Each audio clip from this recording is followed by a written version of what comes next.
mi sual ber po min mangai hi amak katilal pa eng tiang po in hay derila min en koli thul lo kan nur lui vangin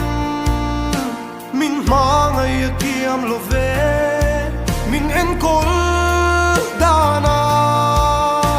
min mangai zia alang im mangai le không ai na hian thấy bi kan nei lo ve en ang mi po lo ni la mangai thấy lo in nei lo ke ang mi sual ber tan mo in lan mai le min mangai em ani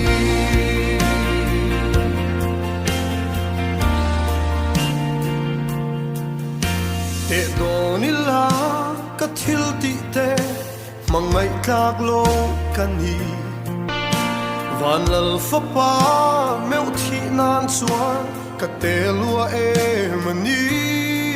inyal phal lo mo ran kheng le cross ka ta van mi pui te pon an ui bet song lo che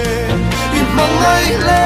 không ai na hian thấy bi kan nei lo ve en ang mi po lo ni la mangai thấy lo in nei lo ke ang mi sual ber tan mo in lan mai le min mangai em ani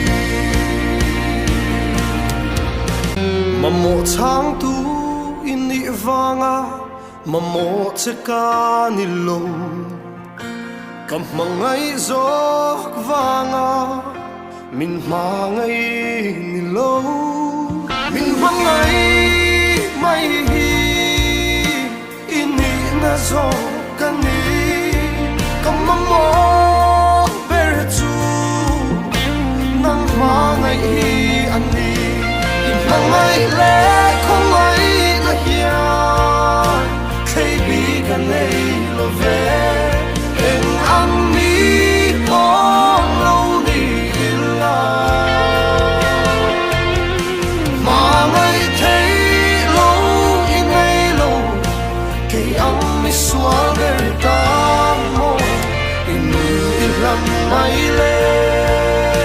min mangai em ani